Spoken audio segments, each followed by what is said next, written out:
Shalom Bapak Ibu yang dikasihi Tuhan Yesus. Selamat malam. Tiba saatnya kita akan mengadakan renungan malam di bulan keluarga hari ini.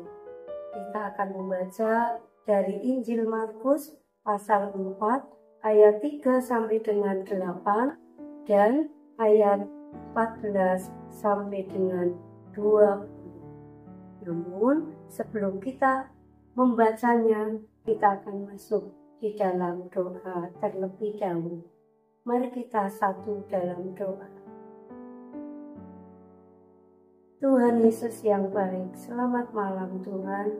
Kami sungguh bersyukur kalau pada hari ini diberi kesempatan untuk membaca merenungkan firman. Tuhan, kiranya berkati setiap kami, agar kami dapat menerima kebenaran firman-Mu di dalam hati dan hidup kami, dengan diterangi oleh Roh Kudus-Mu. Kiranya firman-Mu ya Tuhan menjadi hikmat dan penuntun di dalam hidup kami. Dalam nama Tuhan Yesus kami sudah berdoa. Amin. Bapak Ibu, akan saya bacakan Markus 4 ayat 3 sampai 8 dan ayat 14 sampai 20 yang begini bunyinya. Dengarlah, adalah seorang penabur keluar untuk menabur. Pada waktu ia menabur, sebagian benih itu jatuh di pinggir jalan. Lalu datanglah burung dan memakannya sampai habis. Sebagian jatuh di tanah yang berbatu-batu, yang tidak banyak tanahnya. Lalu benih itu pun segera tumbuh karena tanahnya tipis. Tetapi sesudah matahari terbit, layulah ia dan menjadi kering karena tidak berakar. Sebagian lagi jatuh di tanah semak duri, lalu makin besarlah semak itu dan menghimpitnya sampai mati, sehingga ia tidak berbuah. Dan sebagian jatuh di tanah yang baik, ia tumbuh dengan suburnya dan berbuah, hasilnya ada yang 30 kali lipat, ada yang 60 kali lipat, ada yang 100 kali lipat. Ayat 14 sampai 20. Penabur itu menaburkan firman. Orang-orang yang di pinggir jalan tempat firman itu ditaburkan ialah mereka yang mendengar firman. Lalu datanglah iblis dan mengambil firman yang baru ditaburkan di dalam mereka. Demikian juga yang ditaburkan di tanah yang berbatu-batu, ialah orang-orang yang mendengar firman itu dan segera menerima dengan gembira. Tetapi mereka tidak berakar dan tahan sebentar saja. Apabila kemudian datang penindasan atau penganiayaan karena firman itu, mereka segera murka. Dan yang lain ialah yang ditaburkan di tengah semak duri. Itulah yang mendengar firman itu, lalu kekhawatiran dunia ini dan tipu daya kekayaan dan keinginan-keinginan akan hal yang lain masuklah menghimpit firman itu sehingga tidak berbuah. Dan akhirnya ditaburkan di tanah yang baik, ialah orang yang mendengar dan menyambut firman itu lalu berbuah. Ada yang 30 kali lipat, ada yang 60 kali lipat, dan ada yang 100 kali lipat. Demikianlah sabda Tuhan hari ini. Renungan kita hari ini berjudul menyingkirkan duri pengaruh. Bapak Ibu yang dikasihi Tuhan, apakah Bapak Ibu adalah orang-orang yang beriman teguh kepada Tuhan? Kalau Bapak Ibu beriman teguh kepada Tuhan, mari kita renungkan. Apakah iman kita tetap kuat ketika kita menghadapi berbagai macam pencobaan? Apakah kita menjadi lupa diri atau tetap setia ketika kita mendapatkan begitu banyak keberhasilan apapun kebahagiaan di dunia ini. Apakah kita juga tetap mengandalkan Tuhan sebagai satu-satunya penolong kita ketika kita hidup di dalam keberhasilan ataupun di dalam penderitaan yang sedang kita alami? Hari ini dalam Markus 4, Tuhan Yesus menceritakan salah satu perumpamaan yang terbesar di antara beberapa macam perumpamaan, yaitu perumpamaan tentang penabur.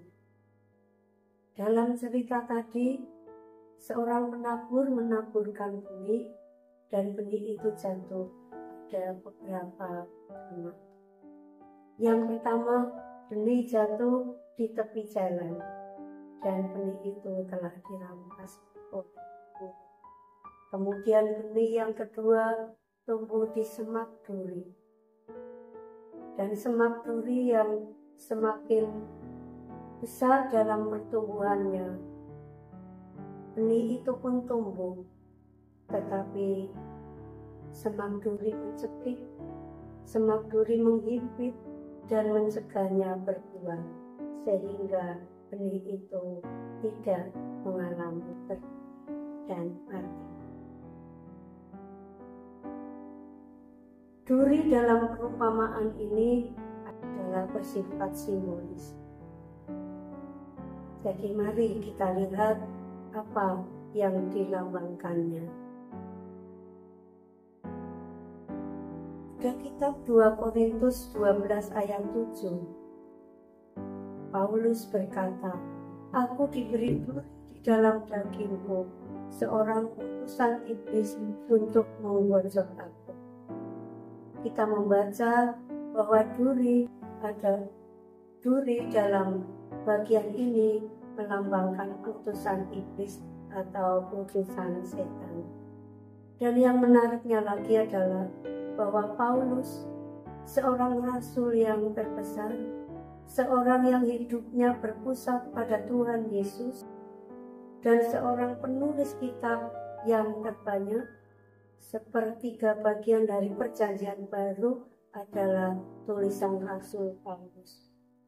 Namun Rasul Paulus pun mengalami hidup di dalam duri di dalam dagingnya.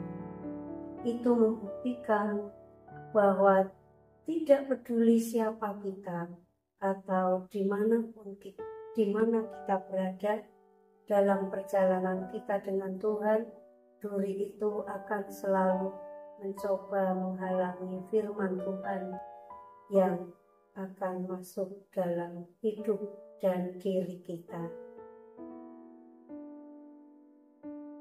Ketika Yesus juga menyampaikan perumpamaan ini dalam kitab Markus tadi, ia mengatakan dengan sedikit berbeda. Tapi orang lain yang mendengar firman itu seperti benih yang ditabur di tengah semak duri. Di kekhawatiran dunia ini, tipu daya, kekayaan, keinginan-keinginan akan hal-hal yang lain masuk dan menghimpit firman yang ada dalam hidup itu, sehingga tidak berbuah. Dengan kata lain, semak duri adalah menggambarkan yaitu setan yang masuk ke dalam kehidupan manusia. Setan mengirimkan duri-duri ke jalan kita. Supaya apa? Supaya dia juga akan mencuri firman itu dan menggantikannya menjadi semak duri. Lantas, seperti apakah duri-duri itu dalam hidup kita? Dalam hidup keluarga kita, mungkin itu adalah kepahitan, ketidakmauan untuk mengampuni sesama orang, hawa nafsu, kesombongan, atau kemarahan, kekhawatiran yang berlebihan. Mungkin juga menjadi duri dalam hidup kita. Sebagai orang yang percaya kepada Tuhan Yesus, duri-duri ini atau kekuatan jahat yang mewakilinya ini bisa kita alami, bisa muncul dalam hidup kita.